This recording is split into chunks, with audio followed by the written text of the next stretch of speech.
I first got pissed off at him and said, yo, what's wrong with you, dude? You just threw my tape out the window. You crazy. He said, it's just noise. Then he went back to sleep. And that's why Rick signed Public Enemy and Russell never did. Wow, that's crazy. That's historic. But there's another story. Flavor tells the other side of the story, which is Jam Master Jay brought it up to Rick, and Dad says no, because they're both correct stories. They're not equally different. They're just how it's very funny how things come from different sides, but it gets to this point. Correct. So that's how Original Concept became, because there was a group that put out a record called A Concept, and I was pissed at Rick and said, yo, I told you we had to put this out. I knew this was gonna happen. And he said, emcee was sitting on his couch, and he said, well, y'all just be Original Concept. And we looked at him, we're like, and the thing is, we had logos with the concept. We were like branding crazy. We were ready to go. We had shirts and the whole 9 yards. And then once it was done, we just said, okay, we'll just flip it. Made it Original Concept. You were a very loved host of Yo MTV Raps. How did that all come about? Once again, I used to DJ for the Beastie Boys, and my group and I, we wrote a song for Run DMC called Proud to Be Black on the Raising Hell album. Okay. And I was on tour with them, and I wrote a song on the tour bus called Pump That Bass, Live, Get a Little Stupid Hoe.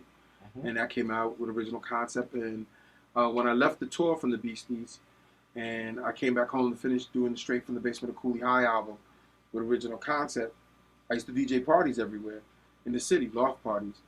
And at the time, a gentleman by the name of Petey Darty, late great Peter Darty, saw me DJing. He was like, hey, Dre, what's going on? And I met him quite a few times with the Beasties. And he said, have you seen this thing we got called Yo MTV Raps? You saw that? I said, yeah, I saw it. That was kind of cool. And at that time, it was like a first episode that Run DMC hosted at the Nassau Coliseum at the Def Jam tour where Public Enemy opened. And I actually introduced Public Enemy at that show with Rob Bass, and I think Eric B. and Rakim was there, and quite a few other artists were there. And I said, yeah, I saw it. And he said, well, we got this other show with Fab Five Freddy on the weekends. What do you think? I said, yeah, I think it's cool. I said, but, you know, I can see some of the things happening. He said, you mind coming to my office and let's talk about it? I said, yeah, sure. So he whips out a business card and hands it to me. It's got this shamrock on it, this MTV thing. So I turned to my boy Oz. I said, Oz, is this for real? Seriously? This guy's trying to kid me. I said, no, man, check it out.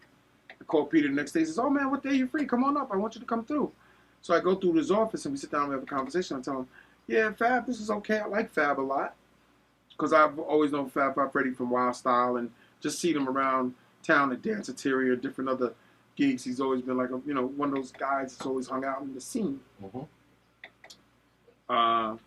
We just kept talking. He said, so what do you think it needs? I said, it needs like a human interest thing, something to keep it a little funny, a little lighthearted, because his interviews are very, direct to the point. He's interviewing artists about being artists, but you need something that's also going to bring the hip-hop culture. That's why I use the word hip-hop culture, so when people can see it, they can see the reflections of what goes on around in the community. He said, okay, you can do it. Do it. Let me see you do it. So me lying, saying, yeah, I can direct it. I can produce this. I'll show you. Let me do this. So I go grab T Money again, who goes to school at New York Institute of Technology for what? Communications and television. So come on, man, we got to do this. We got to shoot this segment for MTV. He goes, do what? I said, yeah, we got to do this. You don't know nothing about doing that. I said, yeah, man, it's just like doing radio. We'll just put a camera on it. So we went to this barbershop and had a guy, he was going to do this segment, we were going to call it Cutting. And, make a joke of cutting records and cutting hair. And the guy didn't show up. So Peter was there going, yo, man, I can't wait much longer. What are we going to do? I jumped in the chair and I did the segment because I knew what was going to happen. So I did it. So he took the tape and went back to MTV. Calls me 2 days later. Can you come back in?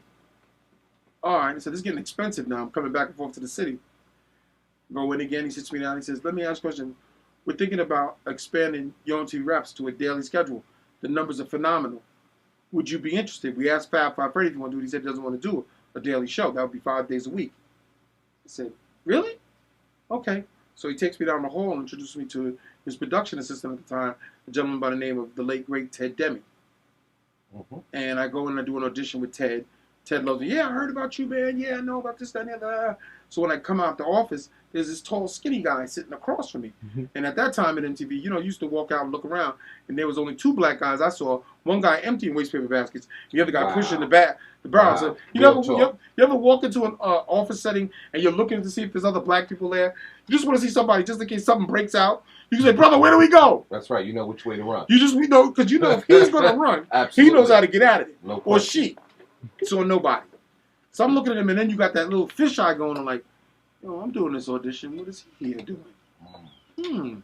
So I walk back down to Peter's office, and we're going off and talking about the Beasties and on tour and crazy stuff. And Ted comes running back and says, you mind coming back here? I want to ask you to do something. So I walk in his office and says, hey, man, this is my friend Ed Lover. I said, hey. I said, yeah, this is Dr. He said, I know who you are. I listen to your show.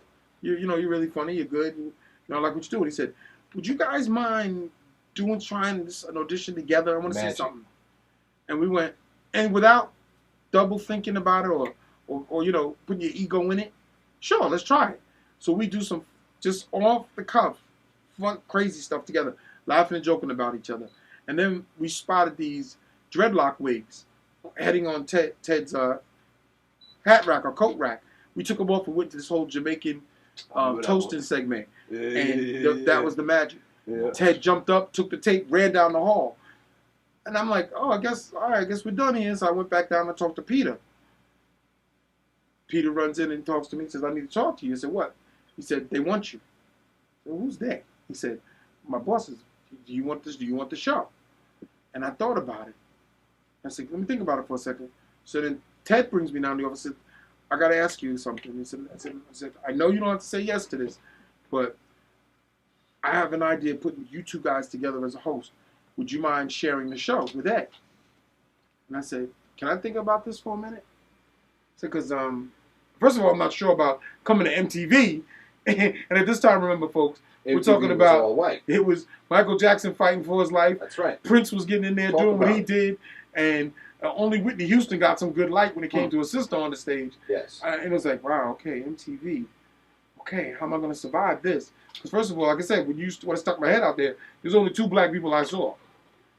So I went home and I drove around most of the night. I really did. And I thought about it. I called Peter the next day and I said, okay, let's do it. He said, you want the show? I said, no, we'll do it together.